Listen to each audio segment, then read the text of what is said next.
J'ai eu la chance de participer à la formation trajectoire socio-économique qui a été conçue par l'AFF et le Rameau dans le cadre d'une de mes responsabilités de présidence d'une association de services et de soins à domicile à Toulouse.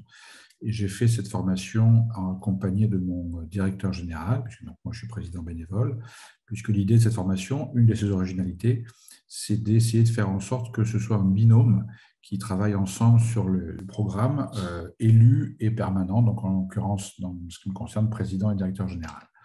Ce qu'on a retiré de cette formation, c'est que d'une part, c'est toujours le cas pour la formation, ça nous permet de nous extraire du quotidien et de prendre un peu de recul sur nos pratiques et de partager avec d'autres collègues issus de mondes totalement différents, mais qui se rapprochent de nous par le fait qu'ils œuvrent dans les structures associatives, dans le non-profit. Donc, intérêt de sortir du quotidien, intérêt de se confronter à d'autres.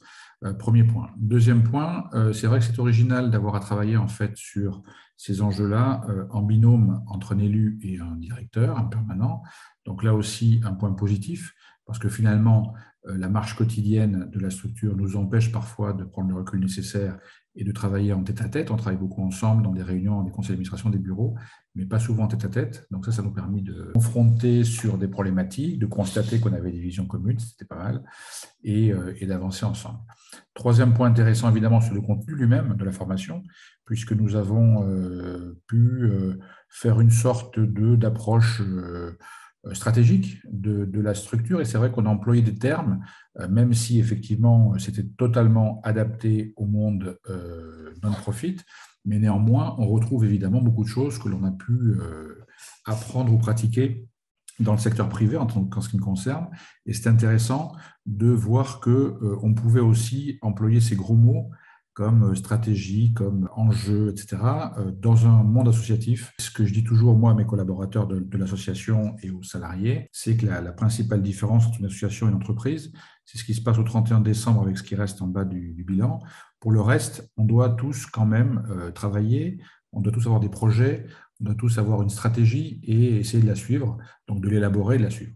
Donc ça, c'était intéressant que le monde de l'analyse stratégique rentre dans le milieu associatif. Et ça, c'était positif. Et ensuite, sur ce qu'on en a retiré a posteriori, là, c'est encore un peu tôt pour le dire, mais en tout cas, c'est clair qu'on a la grille d'analyse qu'il nous faut, on a les outils pour analyser les éléments qu'il nous faut. Il y aura probablement un travail qui n'a pas encore été fait pour transférer en quelque sorte cette méthodologie ou ce savoir au bureau, d'une part, les élus qui sont les plus proches de moi et à l'équipe de direction, les collaborateurs les plus proches de mon directeur général, de façon à ce qu'il y ait une sorte de culture générale commune entre élus et cadres dirigeants autour de cette analyse des situations et des perspectives, parce que je pense qu'il faut qu'on pilote réellement l'avenir de nos associations. Nous avons un vrai rôle à jouer dans le tissu socio-économique français. Encore faut-il que ces structures-là soient pilotées correctement. Et je pense très sincèrement que ce type d'outil nous permet d'y voir clair, qui est très important pour essayer de renforcer le secteur associatif et de faire en sorte qu'il ne soit pas le parent pauvre du management, mais qu'on ait aussi là tous les outils, toutes les astuces, toutes les visions stratégiques nécessaires pour que tout ça fonctionne.